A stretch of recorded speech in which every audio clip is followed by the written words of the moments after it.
Meinasin unohtaa tärkeät croissantit. Ranskassa pitää aina syödä croissantteja. Pitää aina.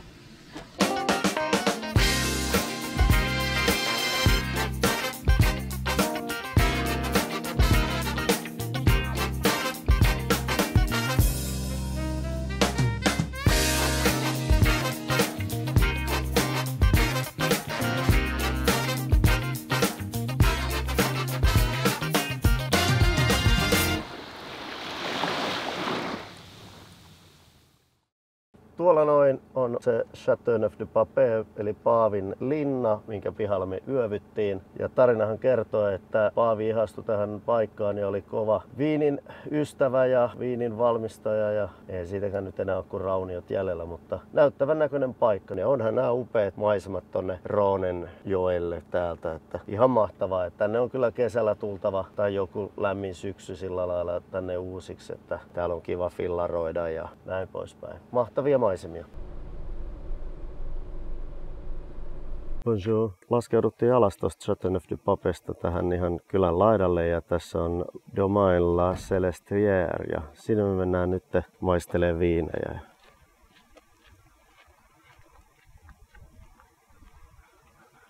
Sanna itse asiassa onkin jo sisällä, niin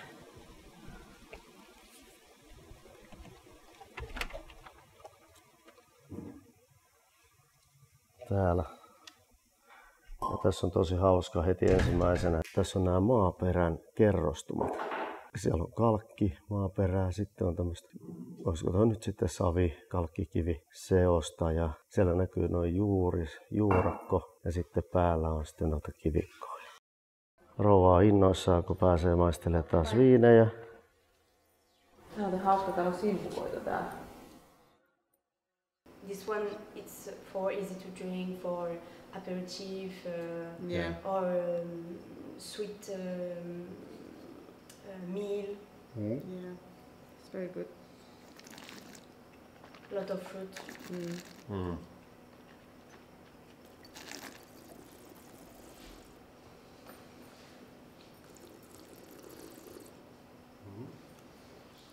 Eli tässä oli tämmöinen helposti juotava vin de pays, koska tätä ei voida myydä Châteauneuf-du-Pape nimellä, koska tämä tarhat, mistä tämä tulee, ne ei ole Châteauneuf-du-Pape alueella.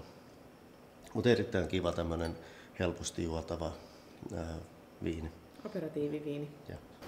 The second one, it's a Châteauneuf-du-Pape. It's La Croze. Okay. It's 2012. Okay. Tämä on siis yhden rypäleen lajike Grenacheista ja Grenachehan on sama kuin Espanjassa, tai sama rypäleperhettä kuin Garnacha Espanjassa, mutta Grenache Ranskassa tämä on niin kuin näkyy, tässä on La Célestière, how you pronounce it? Célestière. Célestière, suunnilleen näin. Talon viini ja tämä on nyt Châteauneuf-du-Pape luokiteltu viini 2012. Voidaan lähteä, onpa hieno kassa. Okei. Oh, merci beaucoup. Merci. Merci. Au revoir. Au revoir. Thank you.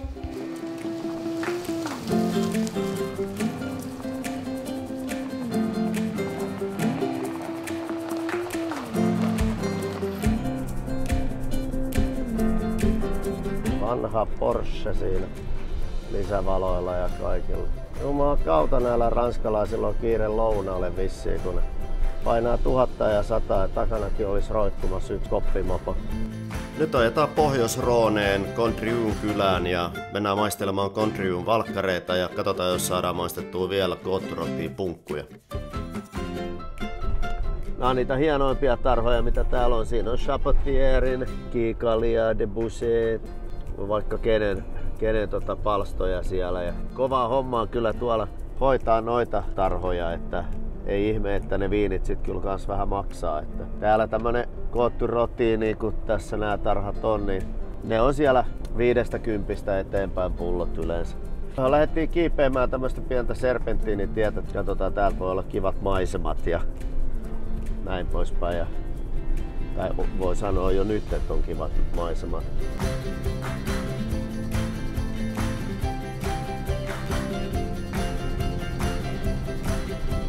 Täällä on nyt huikean näköistä kyllä, toi jokilaakso näkyy tuolla alhaalla pohjalla ja kiivetään tänne ylös. Tosi makea.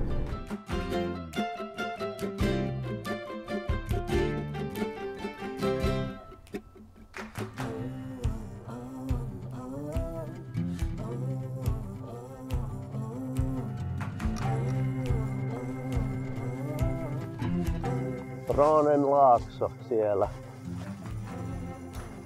Aika makeen näköinen. Oli viinipänikät noilla kädessä, mistä ne oli käynyt hakemassa. Domain Muton piti kulttuuri. Tässä. Se on. Jaa, portti on auki sillä. Tuo ensimmäinen, mitä maisteltiin, mikä ei nyt videollakaan näkynyt, niin se oli enemmän niin kuin, siinä oli kukkaisuutta ja semmoista. Ja tämä toinen on niin sitten enemmän mineraalinen. Ja Tämä on huomattavasti voimakkaampi tuoksu kuin tuossa ensimmäinen. Joo. Ja tämä on nimenomaan Condrieu, eli nämä on valkoviinejä. Tulee siitä tämän Condrieu kylän yläpuolelta kans jyrkistä rinteistä.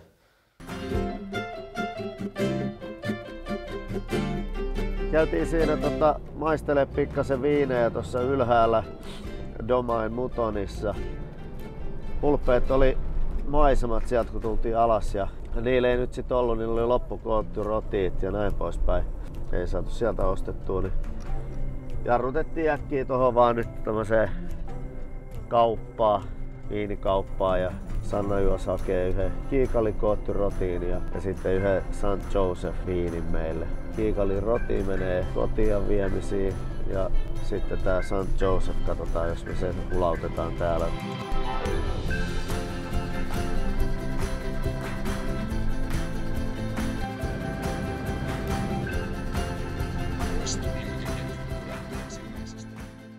Huomenta täältä pilvisestä Kivorsin kaupungista Roonejoen varrelta. Tultiin tänne eilen illalla, katsottiin tuolta Park for Night-appista joku yöpymispaikka ja tultiin tähän sitten yöksi.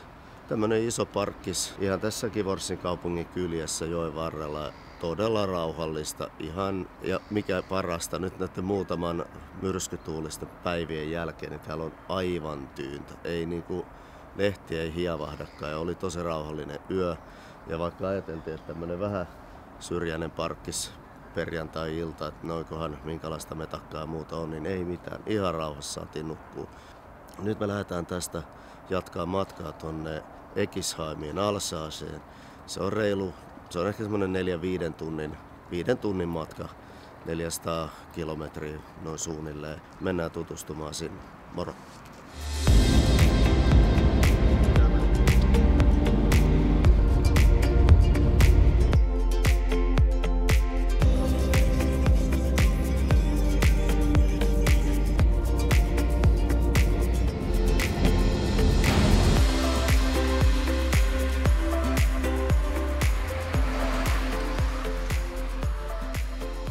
Heipparallaan täällä ne tekee meille tommoset sandwichit tai jotkut vastaavat välipalaksi. Me otetaan vähän croissantteja, ehkä joku herkku.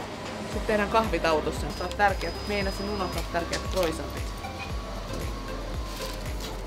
Ranskassa pitää aina syödä croissantteja. Pitää aina. Koko aika. 14,50 s'il vous plaît. Et voilà 20. Okay. Merci.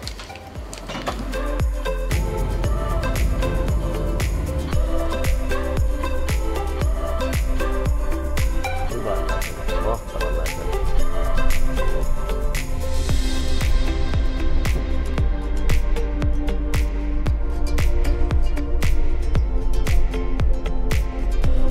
Siinä on ihan kanava, toimiva kanava. Olisi varmaan ihan toimiva kanava sielläkin, koska tommonen pieni kanava pienille veneille.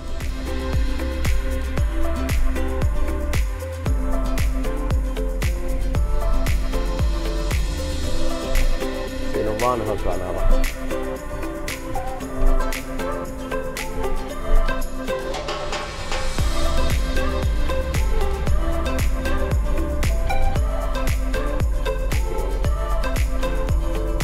Sekisheimin ihan keskustan yläpuolelle. Tänne on rakentunut uusi camping car parkki.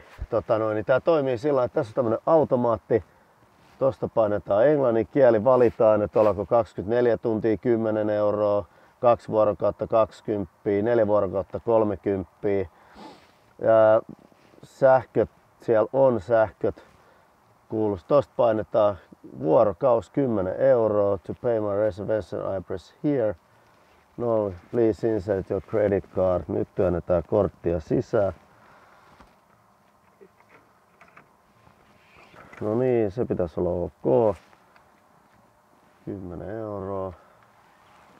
Sitten mitäs sitten? Approved. Okei. Sitten näin. Ja täällä on tiketti. Ja sitten tästä tuli tämmönen QR-koodi ja tällä me sitten mennään ilmeisestikin sisään sitten tosta. Uskoisin näin. Kyllä, siinähän oli semmonen paikka oikein, että työnnä QR-tikku tänne, niin ihan portti aukeaa. Ja tästä ylös.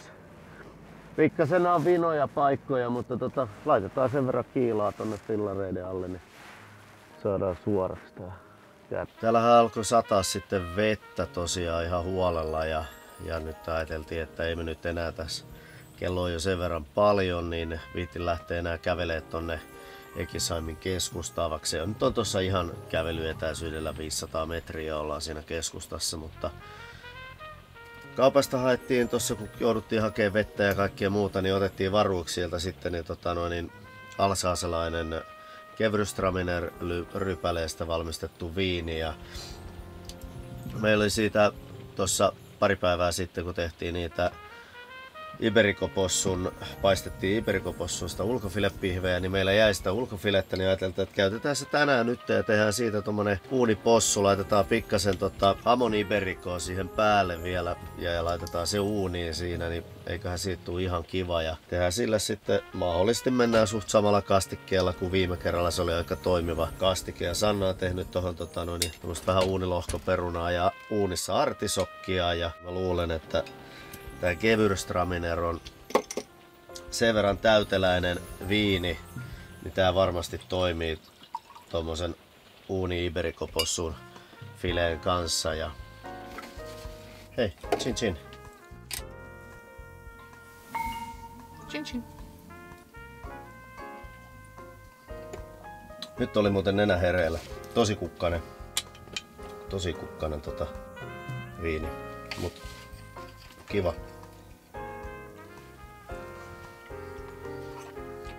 No tosi sitruunaisia tai etikkaisia tai jotain ne artisokot. Okei. Okay.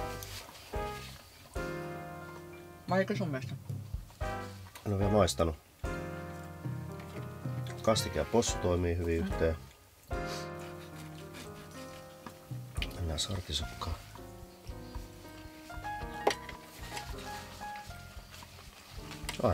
Ei mun mielestä.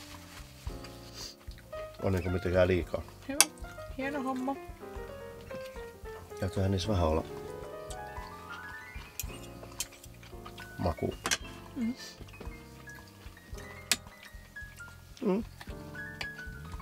Ei tää hullupi lauantai-illallinen. Tää on ihan mielettömän kaunis. Ei tätä ole turhaa hehkutettu yhtenä Ranskan kauniimpana kaupunkeina tai kylinä. Ja se on Pato. No nyt voi sanoa au revoir ja willkommen. Se Suomen lippu siinä. No niin, tervetuloa Suomeen. Olemme Saksassa nyt. Siinä Durkheimer Riesenfass, maailman suurin viinitynnyri, jonka sisällä on ravintola.